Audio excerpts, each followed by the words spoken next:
परमेश्वर के धन्य नाम की महिमा हो। प्रभात मनन के सत्र 2585 में आप सभी का बड़े प्रेम के साथ स्वागत करता हूँ। आइए आज के मनन के लिए हम पढ़ते हैं यूहन्ना की पहली पत्री अध्याय 4 पद 4। हे बालको, तुम परमेश्वर के हो और तुमने उन पर जय पाए, क्योंकि जो तुम में है वह उससे जो संसार में बड़ा। हम हमारे कल के मनन में ये देखे थे कि सिवाय बाइबल दुनिया के कोई भी धर्म, मजहब, सिद्धांत या विचारधारा उद्धार की निश्चितता मनुष्य को नहीं देते, परंतु बाइबल ये सिखाती है कि यीशु मसीह को प्रभु एवं उद्धारकर्ता के रूप में जो भी ग्रहण करता है उसको अवश्य उद्धार प्राप्त हो जाता है। रोमी 10:9। ये निश्चितता बाइबल के बाहर कहीं भी किसी से भी नहीं मिलती है। झूठी शिक्षाओं का भी एक बड़ा बुरा परिणाम यह है कि यह विश्वासी को ना ही उद्धार दिलाता है, ना ही उद्धार पाए हुओं को उसकी निश्चितता देती है। झूठी शिक्षाएं हमेशा उद्धार पाए हुओं के अंदर भी अपना उद्धार के बारे में संदेह उत्पन्न करते हैं। मैं ये बात उन लोगों के बारे में नहीं बोल रहा हूँ जो बिना उद्धार पाए गलत फहमी में जीवन बिता रहे हैं कि वे उद्धार पाए हैं। उद्धार पाने के तरीके हम स्पष्ट रूप में रोमी 10:9 में देखते हैं। आप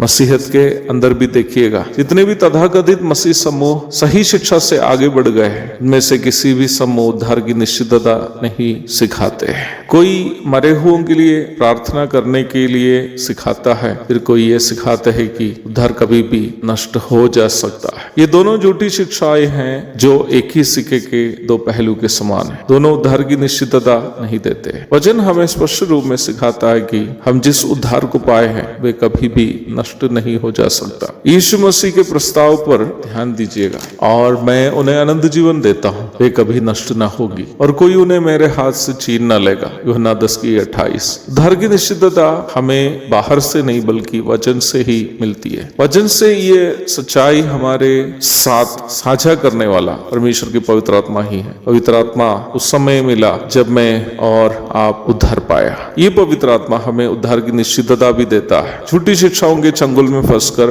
अपना उद्धार की निश्चितता खोए हुए विश्वासियों से प्रेरित यूहन्ना कह रहा है कि हमारे अंदर वास करने वाला पवित्र आत्मा यदि हमें यकीन दिलाता हो कि हम परमेश्वर की संतान है, तो हमें जीने के लिए कोई अन्य लोगों की निश्चितता की आवश्यकता नहीं है, क्योंकि हमारे अंदर जो है वो शैतान से भी अधिक ताकतवर है। हमें डरने की जरूरत नहीं है। एक और शुभ दिन की धन्य कामनाओं के साथ आज का मनन में समाप्त करता हूँ। प्रभु आप सबको आशीष दे। आमीन।